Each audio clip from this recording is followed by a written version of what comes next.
Estaremos muy pendientes de vosotros. Gracias, Ana. Gracias, David. Han pasado ya más de algunas semanas desde el cambio de normativa y tarifas de la luz, pero la mitad de la población todavía no ha comprobado si hay algún error en su factura. Así se desprende de una encuesta de Legalitas en redes sociales. Vamos a hablar con Gerardo Ruiz, abogado de la compañía, para ver qué podemos hacer en caso de error. Muy buenos días, bienvenido. Buenos días, muchas gracias. En primer lugar, esa nueva tarifa de la luz, la que entró en vigor el 1 de junio y que cambiaba la estructura de precios y horarios. ¿Tiene alguna responsabilidad en los precios tan altos que pagamos 10 millones de consumidores? Bueno, realmente no. El cambio de tarifa no incide en esas circunstancias por el precio en el que está ahora mismo la luz. La forma en la que se calcula el coste de los kilovatios relacionado con otros factores. Lo que pasa es que sí es verdad que ha sido coincidente en el tiempo este cambio en cuanto a la hora por discriminaciones con lo que está de la luz. Pero en realidad el cambio de tarifa no ha ido a incrementar el precio del kilovatio hora. ¿Y ha habido un aumento del número de consultas de clientes interesados en reclamar sus facturas de suministro eléctrico? Realmente no hemos notado un número considerable en cuanto al incremento de estas consultas. En el Departamento de Consumo, la materia relacionada con temas de suministros siempre ha sido una materia que ha generado un volumen relativamente alto de consultas, pero no hay una incidencia significativa por el cambio de tarifa.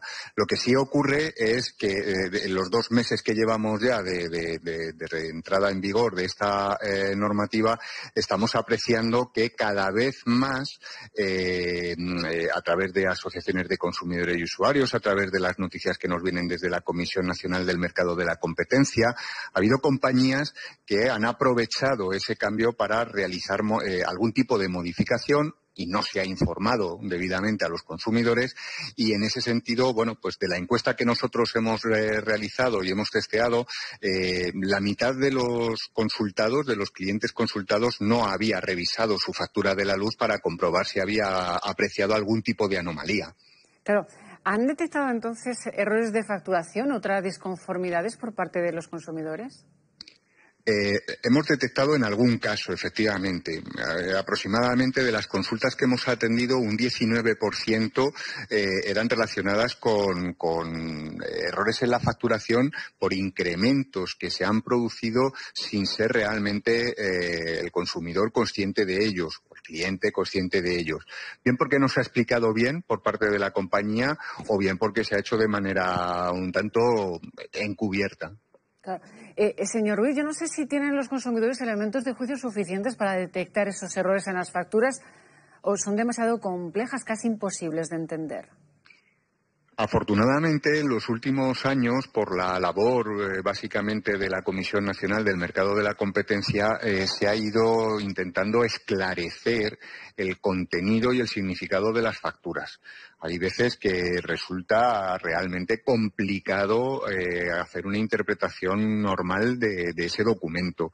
Muchos clientes, muchas de las veces que nos consultan, es para que se le explique si la factura es correcta o no, porque no se entiende. Pero repito, se están haciendo grandes esfuerzos por parte de los organismos reguladores para que las facturas sean cada vez más claras. Y se está consiguiendo en parte. Lo que pasa que todavía en ese sentido hay mucho por hacer. Y no todo el mundo tiene siempre la misma capacidad para poder hacer esa interpretación. Pero desde luego deberíamos de hacer ese esfuerzo, no solamente en el caso de la luz, en cualquier otra compañía suministradora que nos pueda dar algún tipo de servicio, por lo menos el leer la facturación, porque si hay algo que nos pueda llamar la atención, si hay algo que nos pueda sorprender, si hay algo que consideramos que no es acorde a lo que yo he contratado, tenemos que estar siempre un poco alertas y, en su caso, poder hacer la pertinente reclamación. ¿Qué puntos debemos revisar en la factura para saber si nos han cobrado de más? A ver, en el caso de la factura de la luz, digamos que la factura se compone de los siguientes elementos. En primer lugar estaría la parte de la potencia que tenemos contratada. Las compañías cobran una cantidad simplemente por el hecho de tener el suministro en la vivienda. Aunque no hagamos un consumo, hay un término que es el de potencia. Eso está en función a lo que nosotros tenemos contratado de potencia y son términos fijos, ¿vale? Este es uno de los puntos que ha modificado la ley en el mes de junio. Se ha incrementado el coste de los peajes, ¿vale? Por lo tanto, se ha incrementado el gasto de la potencia. El segundo concepto es el del consumo propiamente dicho.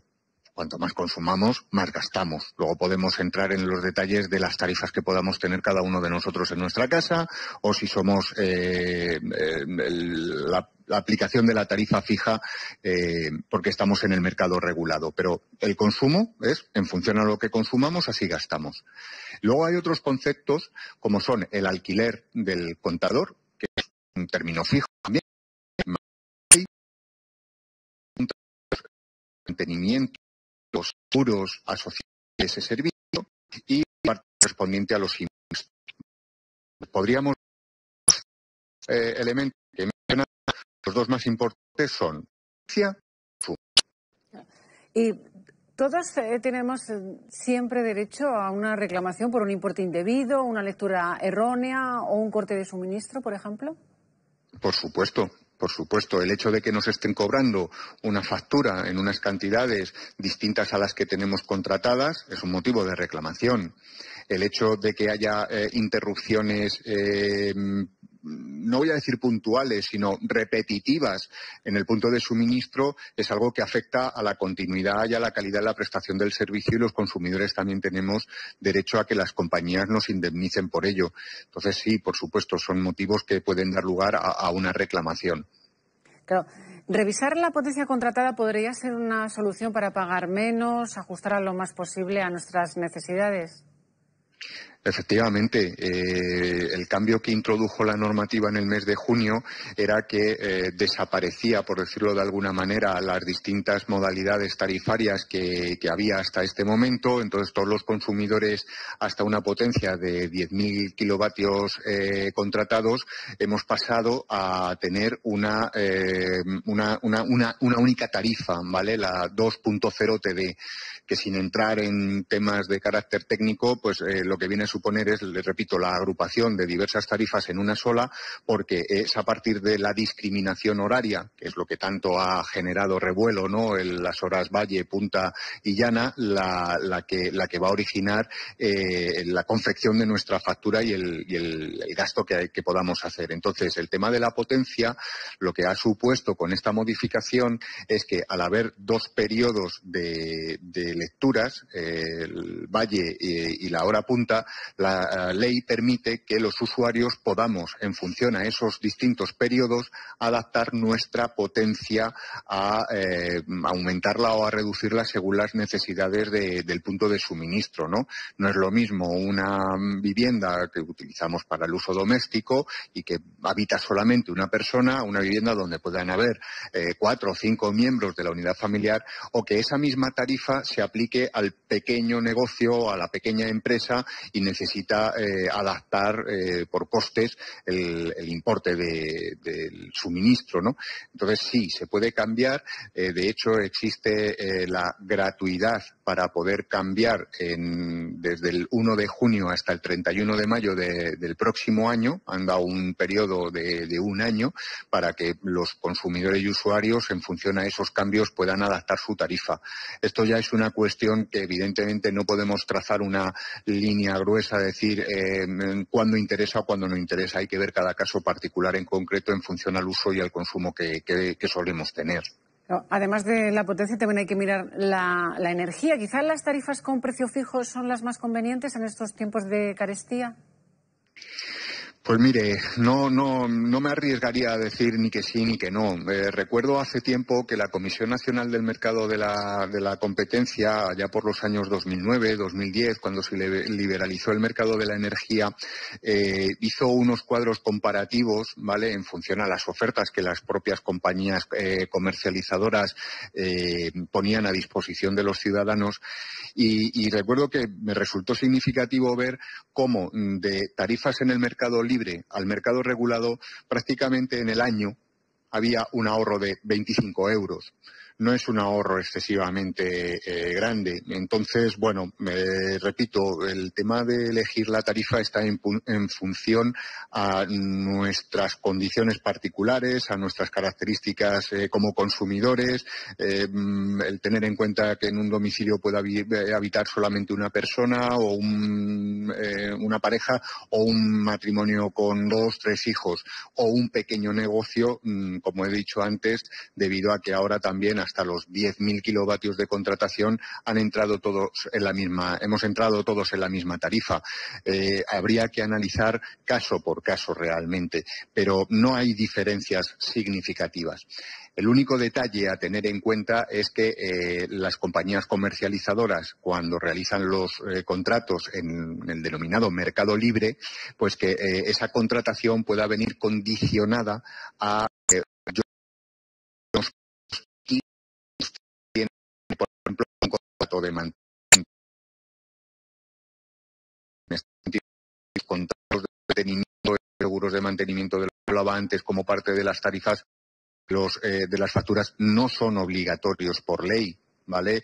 Entonces, bueno, las compañías comercializadoras, evidentemente, en su labor comercial y en sus políticas de captación de clientes, pues suelen hacer una valoración económica del kilovatio hora más favorable, pero porque a lo mejor va añadido a otros productos o servicios. Hay que ver con detalle cada una de las ofertas y elegir la que mejor nos pueda convenir.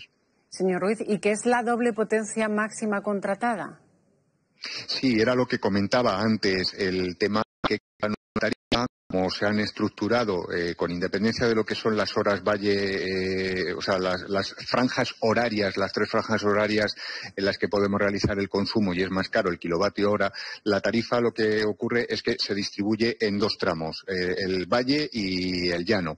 Entonces, ¿qué es lo que ocurre? Que durante la hora, punta y valle, durante la hora punta, el kilovatio es más caro, por lo tanto pagamos más por la tarifa que tenemos contratada.